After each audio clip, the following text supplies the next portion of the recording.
the phrase. And maybe we've met him or her, maybe we're still waiting. But tonight, the question is, do we even know how to recognize our soulmate? What is soul? And does it even have a mate? Yes. Greetings, everyone. My name is Miss Oshun, and you are tuned into the Love Experience, where we explore the journey of love. And thank you. And without further ado, let's jump right into it. So, let's first start with your soul does not exist in incomplete parts. Not at all. Let alone needing a quote mate to complete it or even for it to function. Fortunately, this is a fallacy. After many years of studying, honestly, what I call man's being, I have come to the conclusion that our souls are really an enigma we can never really fully grasp because of its sheer absoluteness. However, what we can bear witness to is the oneness of our souls itself. So what do I mean? What am I talking about? Consider a soul is simply a euphemism for the true self. Thus, as I like to say, the question is rather, what is a soul meet, not a soulmate? A soul meet, in my experience, has been the true self or soul recognizing itself in the 3D world. In other words, it is when we see ourselves in another person or something that we interpret as having met our soulmate or companion or energetic match. This is namely because soul is energy and it's neither created or destroyed. And the way it communicates is in its own unique energetic pattern. And we all know our energetic pattern. So it's not really two souls coming together, but rather one soul in a conversation with itself, vibrating at an undeniable harmonious resonance. So to describe this just a little bit more, it's when we experience a mirroring to our true self, no matter how ugly or how beautiful it may be. This can make us highly attracted or repulsed. So at times we can reject our soulmate, and part of the reason is because we typically conflate this with what it should be, which is supposed to be strong romantic attraction or a never-ending bliss with the perfect person walking on beaches, stuff like that. In truth, romantic relationships are expected to feel good, while in fact soulmate connections in nature is to cause a breakdown of the ego.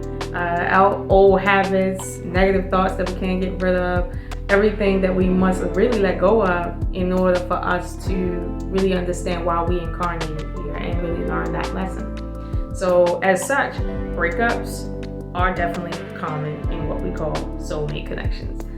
Contrary to popular belief. Typically, there will be a separation period between the two persons because rejection is how we deal with things, and that's how we deal with things that doesn't feel good, and that's unfortunate, but that's the reality. And so as we know, pride gets in the way, and truth be told, every lifetime is not a successful learning lesson. This journey to self that we call soulmate or soul meet is one of the deepest mysteries in existence, and I liken it to a forever mirror, as it's really only through reflection that consciousness itself can ever really know itself, or at least attempt to know itself. But by know, I don't mean through another person that will come and help you come to a belief in yourself or confidence in yourself.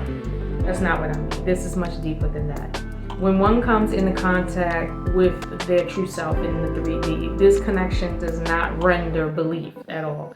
In these connections, there's an inner knowing akin to a light being shined in a room. Meeting your soulmate or soulmate in the 3D generally heightens awareness of these things that we honestly don't desire to deal with within ourselves. Whether we have the courage to address it or not, it's just not a thing we want to do.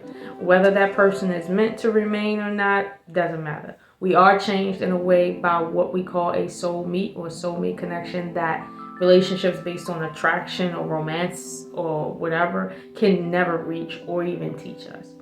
On a more mundane level though, when it's your soulmate or soulmate, you will see their innermost flaws that will normally repel most people while having a knowing of their pricelessness, worth, and a few other things. And this honestly is not skin deep, deeper than that. This person generally is easy to understand even when they are wrong, because this person is you on an energetic level.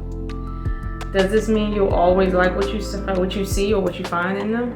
Definitely not. Your soulmate may in fact vex you in the beginning. But the idea is to know that whatever you encourage seemingly in another person only reflects what needs correcting or upliftment within yourself.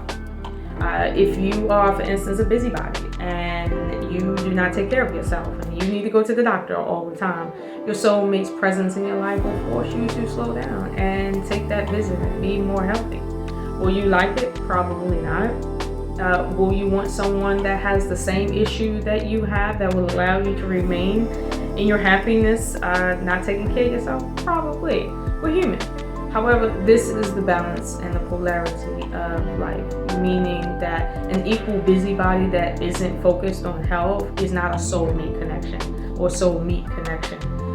This is because the mirror shows us what we have and what we are missing in the way that forces us to fix what's broken. And that's just as simple as it gets.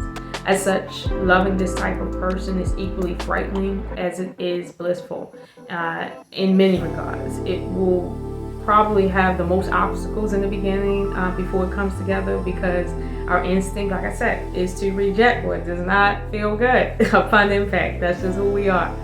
But to say a word straight, words will not be necessary in these types of connections. Words are not necessary because they only represent energy that is unseen. So when you're in this type of connection, you will not need as many physical words as other types of connections. And often you will just know how that other person is feeling or what they need without it being a bunch of talking. And I get it. We talk about communication all the time, but when you have a knowing of yourself, you know your soulmate, you know your soulmate, and words and a bunch of talking will not be necessary. And honestly, that's just the magic of soul. So, as I am going to tell you tonight, walk boldly into the night of love's cover and experience the depths of soul. It's been a pleasure talking to you. Until next time, I Oshun you.